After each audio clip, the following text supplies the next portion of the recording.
잠깐 기도하겠습니다. 좋으신 하나님, 우리가 말씀 앞에 다시 섰습니다. 말씀이 하나님의 말씀으로, 하나님이 우리에게 하시는 그 말씀으로 들려지게 하시고, 이 말씀을 통해 우리가 살아나갈 용기를 얻을 수 있도록, 믿음을 얻을 수 있도록 인도하여 주옵소서.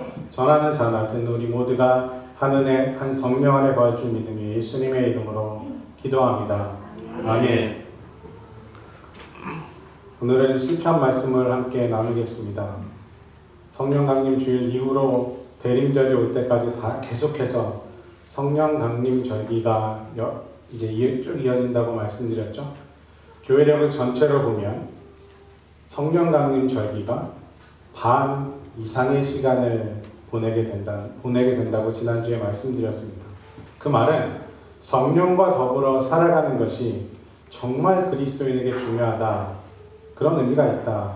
지난 시간에 말씀드린 거 기억하시죠? 그 마음을 가지고 오늘 함께 시편의 말씀을 묵상하겠습니다. 시편은 형식이 참 다양합니다.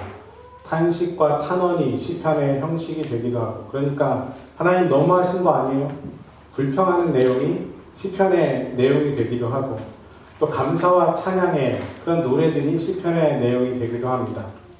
이러한 얼마간의 형식적인 차이에도 불구하고 시편의 핵심은 하나님 은혜에 감사하고 하나님을 찬양하는 것입니다. 감사할 상황에서만 감사하는 게 아니고 모든 상황 속에서, 일상 속에서 경험하는 모든 일들 가운데 하나님을 중심에 두고 그분께 감사와 찬양을 올려드리는 고백들이 시편의 내용이라고 할 수 있습니다. 온 땅이 하나님께 즐거운 소리를 낼지어다. 그의 이름의 영광을 찬양하고 영화롭게 찬송할지어다. 이게 오늘 시편 내용 시작의 말씀입니다. 시편 기자는 오늘 이렇게 선포합니다. 하나님을 찬양하라, 하나님을 환호하라, 이렇게 얘기합니다. 하나님께 감사하면서 그의 이름을 영화롭게 찬양하고 그의 이름을 높여드려라, 그런 의미로 말씀한 것입니다. 하나님이 자신에게 하신 일이 크고 놀랍기 때문입니다. 여러분, 우리의 삶을 잠깐 생각해 볼까요? 감사가 강요한다고 되는 건 아니죠. 누가 감사하라고 옆에서 아무리 얘기해도 나한테서 감사의 마음이 샘솟는 건, 내 의지대로 되는 건 사실 아닙니다. 어떤 사람에게는 너무 감사한 일이 다른 사람에게는 너무나 당연한 것처럼 여겨질 수도 있고, 그죠? 어떤 사람은 이 말하면 정말 다행이야, 이렇게 생각할 수도 있는 일이, 그래서 감사합니다 고백할 수 있는 일이 어떤 사람에게는 하나님 그러실 수 있어요? 이렇게 생각되는 일일 수도 있다는 겁니다. 감사의 기준이 상황마다, 사람마다 다 다릅니다. 그렇죠?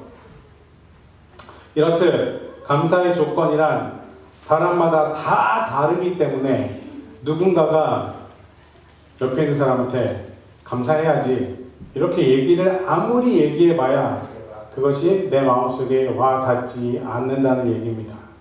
그래서 감사합시다, 찬양합시다, 만족합시다, 사실 이렇게 설교하는 것 자체가 어쩌면 별 의미 없는 이야기로 들릴 수도 있다는 사실입니다.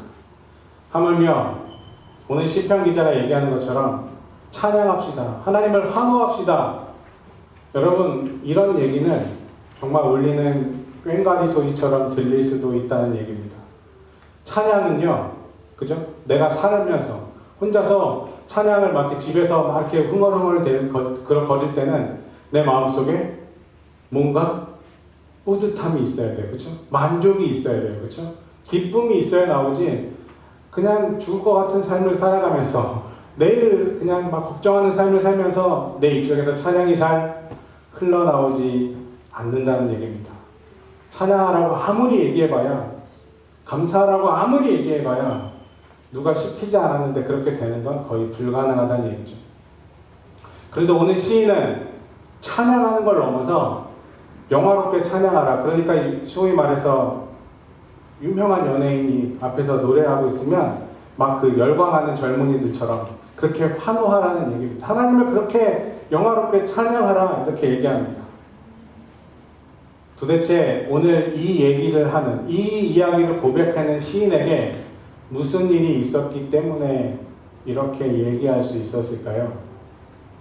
6절 말씀에 이렇게 고백합니다. 하나님이 바다를 변하여 육지가 되게 하셨으므로 우리가 걸어서 강을 건너고.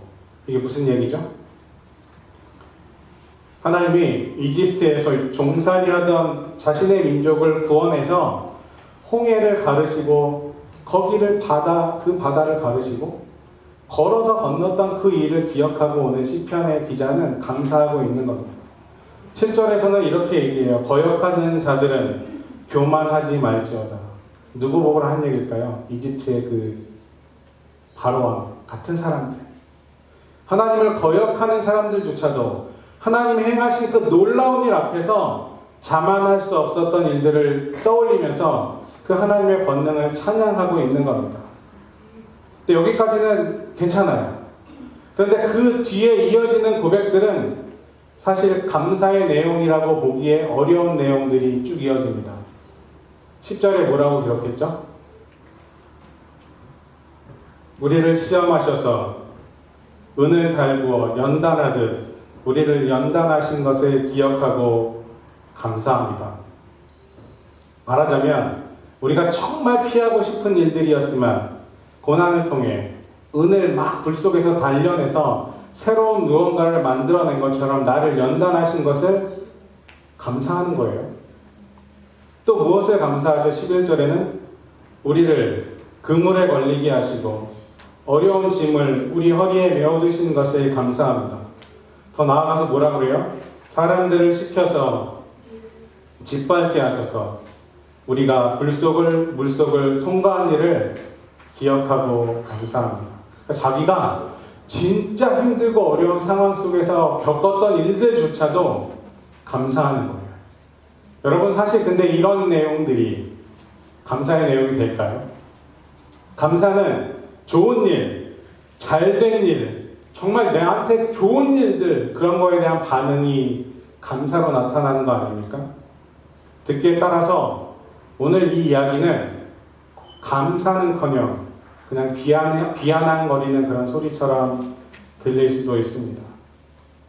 뭐 때문에 시편의 기자는 감사를 이런 역경 속에서도 이런 고난 속에서도 감사를 할 수 있었을까요?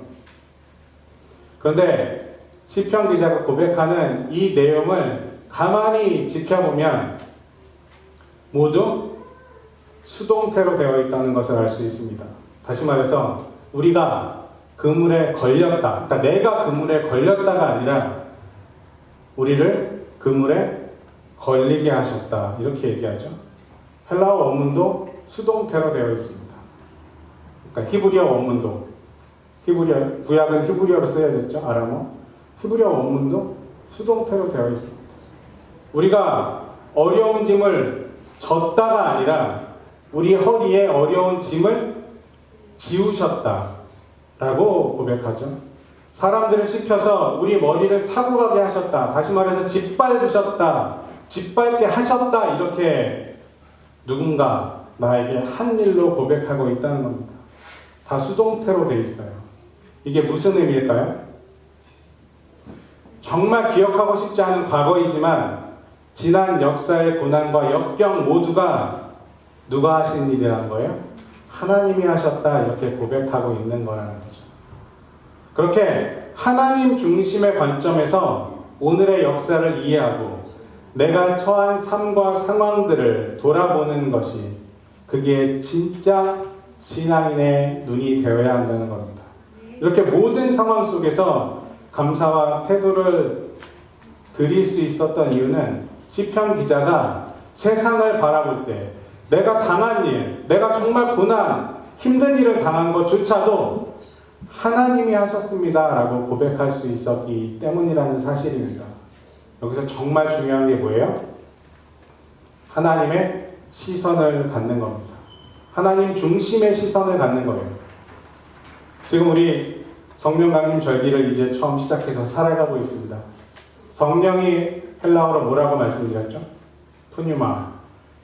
하나님의 숨이라고 말씀드렸습니다. 숨. 우리가 호흡하고 살아가잖아요. 숨 쉬고 살아가는 것처럼 진짜 신앙인으로 살아간다는 건 성령과 더불어 살아가는 거예요. 그냥 숨 쉬는 것처럼 살아가는 거예요. 그랬을 때 그 성령을 받은 오순절 마가의 다락방에 있었던 사도들이 성령 받았을 때, 그죠? 했던 행동이 뭐예요? 했던 일이 뭐예요? 방언하는 거. 지난주에 했잖아요. 그렇죠? 방언했어요. 방언이 뭐라고 말씀드렸어요? 이상한 말을 하는 게 아니라 그 사람들이, 제자들이 한 얘기를 세계에서 모인 사람들이 알아들었어요. 그 말이 뭐예요? 내가 중심이 되는 게 아니라 그 사람의 삶과 그 사람의 환경도 내가 받아들일 수 있는, 그래서 거기서 중요하게 뭐라고 말씀드렸어요? 소통할 수 있게 되었다. 그게 하나님이, 예수님이 이 땅에 우리에게 오셔서 우리에게 진짜 바라시는 거예요. 그리스도는 소통하는 거예요. Communion with the Holy Spirit. 성령과 더불어 하나 되는 거. 그것이 성령 충만한 사람, 성령 받은 사람들이 할 수 있었던 일이에요. 오늘 성령과 더불어 하나님의 숨으로 호흡하는 사람은 하나 더, 하나님의 눈을 갖는 게 정말 중요하다는 거죠. 하나님 중심의 시선을 갖는 사람이 성령 충만한 사람이라는 거예요. 요한복음 15장에 우리가 너무나 잘 아는 말씀이 있어요. 요한복음 15장에 무슨 내용이 있을까요? 포도나무 이야기가 있죠. 나는 포도나무야 이렇게 얘기하셨잖아요. 누가? 예수님이. 아버지는 농부시래요. 하나님은 예수님을 포도나무 삼아주시고 우리는 그 나무의 가지가 되었다고 그렇게 얘기하잖아요. 그렇게 포도나무인 예수님의 양분을 빨아먹으면서 사는 게 우리예요. 가지가 없는 나무가 없고 가지만 있는 나무도 없죠. 그렇기 때문에 가지인 우리는 포도나무이신 예수님에게 붙어 있을 때만 삶의 목적이 있는 거예요. 그래서 요한복음 15장 5절에 예수님이 너희는 나를 떠나서 아무것도 할 수 없다 이렇게 얘기하셨어요. 그게 그 이유예요. 가지가 나무와 한 몸을 이루고 있을 때만 그 가지에서 꽃이 피고 열매가 맺죠. 그래서 예수님이 그렇게 포도나무의 비유를 설명하시면서 이렇게 얘기하셨어요. 그런데 나한테 붙어있는 가지가 있는데 열매를 맺지 못하는 가지도 있어. 그 가지는 농부이신 하나님 아버지께서 잘라버리실 거야. 이렇게 얘기하셨어요. 그리고 또 하나 말씀하세요. 그런데 그걸로 끝이 아니에요. 열매 맺는 가지도 있는데요. 그죠? 열매 맺는 가지도 있는데 더 좋은 열매를 맺게 하시려고 하나님이 손질하신다 이렇게 기록하고 있어요. 쳐내신다가 아니라 손질하신다. 이걸 한국말로 요즘에 쉬운 성경에는 이렇게 번역했어요. 열매 맺게 하시려고 손질하신다. 요한복음 15장 2절 말씀이죠. 여기에 잘려나가는 가지가 두 종류가 등장합니다. 하나는 열매 맺지 못하는 가지. 이건 너무 당연해요. 농부가 가지치기 하는 건 나무를 사랑하기 때문이죠. 아끼기 때문이에요.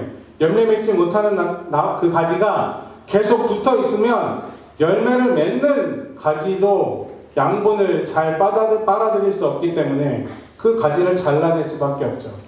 농부이신 하나님의 은혜로 포도나무이신 예수님과 한 몸이 되었지만 그냥 그것에 만족하고 열매 맺지 못하면 하나님이 잘라내실 수도 있다는 거죠. 사실 이건 너무 당연해요. 그리스도인으로서. 이 얘기는 다 이해가 돼요. 그런데 한 가지 더. 손질당하는 가지가 또 있어요. 그게 뭐죠? 지금 열매 맺는 가지도 손질당할 수 있죠. 이상하죠? 우리의 상식으로 잘 이해가 안 돼요. 열매를 잘 맺고 있는데 농부는, 하나님은 왜 이 가지를 잘라내실까요? 그 앞에 더 많은 열매를 맺게 하시려고 장가지를 손질하신다. 이게 예수님이 요한복음 15장 2절에 비유를 들어 말씀하신 거예요.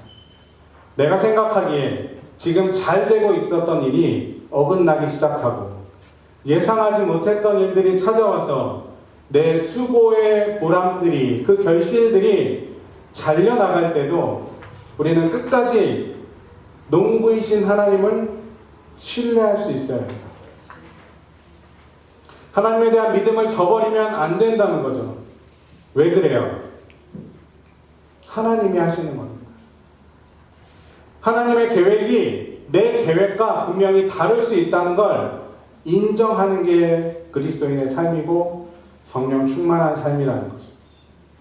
내가 생각하기에는 이 말하면 괜찮은 열매라고 생각했는데 하나님은 때에 따라서 그 가지들을 가차없이 잘라내 버리시기도 하는 분이시라는 걸 우리는 알고 있어야 돼요.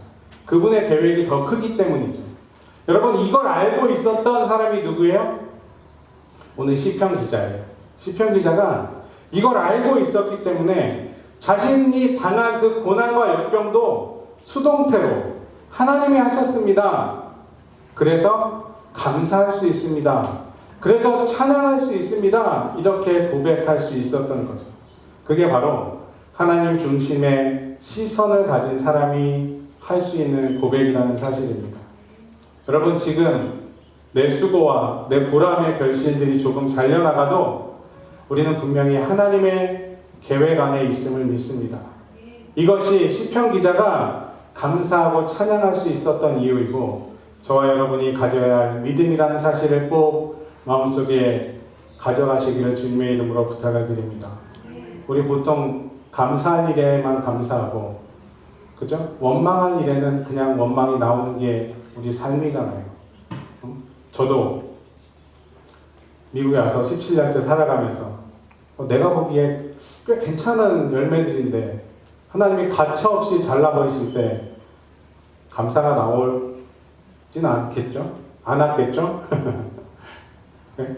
그런 일들이 있을 때 시간이 지나서 그때는 정말 이해가 안 되는데 시간이 지나서 돌아보니 그것도 한 5년, 6년, 7년 후에 내 인생을 바라보니 이것도 그때 그 일도 하나님이 하신 거구나라는 고백을 할 수 있을 때, 여러분, 우리는 5년의 시간이, 7년의 시간이 길다고 느끼지만 하나님은 그 시간이 짧을 수도 있는 거예요. 우리의 뒤가 더 중요하니까, 우리의 삶의 후반부가 더 중요하니까, 하나님께로 다가가는 그 순간이 더 중요하니까. 그렇죠? 정말 많은 것들을 하나님을 불평하면서 감사할 일에만 감사하고 원망할 일들에만 원망하며 살아실 제 인생을 돌아보며 여러분에게 다시 한번 이렇게 부끄럽지만 권면드립니다.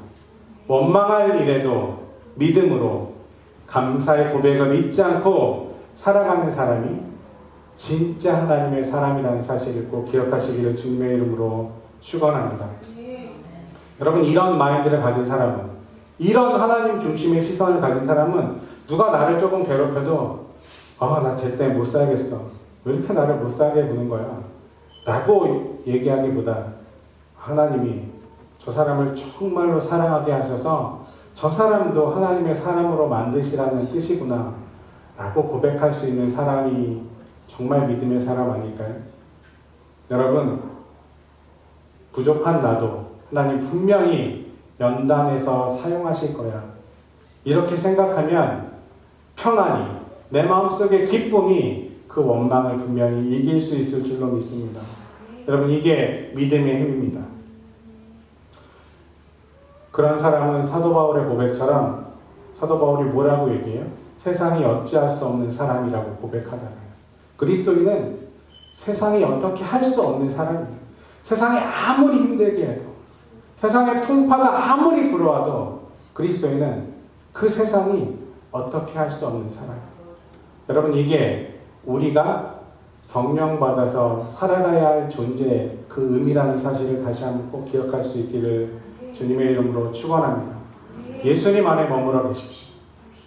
성령 충만해서, 예수님이 약속하신 그 성령의 충만해서 그분과 함께 숨쉬며 살아가십시오. 은혜를 사모하는 마음으로 성령님을 통해서 공급하시는 하나님의 자비와 사랑의 눈을 떠고 살아가십시오. 여러분, 그렇게 살아가려면, 그렇게 살아가는 사람은 어떻게 돼요? 하나님의 눈을 가질 수 있습니다. 하나님 중심의 눈을 가질 수 있습니다. 그 사람이 예수님 안에서 귀한 열매를 맺으며 살아가게 될 줄로 믿습니다. 그 믿음을 가지고 오늘도 내일도 늘 하나님 안에서 하나님과 더불어 하나님의 일들을 감당하며 살아갈 수 있는 저와 여러분이 되시기를 주님의 이름으로 축원합니다. 기도하겠습니다. 사랑의 하나님, 우리의 삶의 모든 것이 하나님께서 하시는 일로 고백할 수 있는 믿음을 허락해 주옵소서. 하나님 중심의 시선으로 오늘의 나를 이해하고 모든 상황 속에서도 감사와 찬양을 드릴 수 있는 진짜 믿음을 소유할 수 있도록 도와주옵소서. 어떠한 상황 가운데서도 하나님을 신뢰할 수 있는 성령의 사람이 되길 소망하며 거룩하신 예수님의 이름으로 기도합니다. 아멘.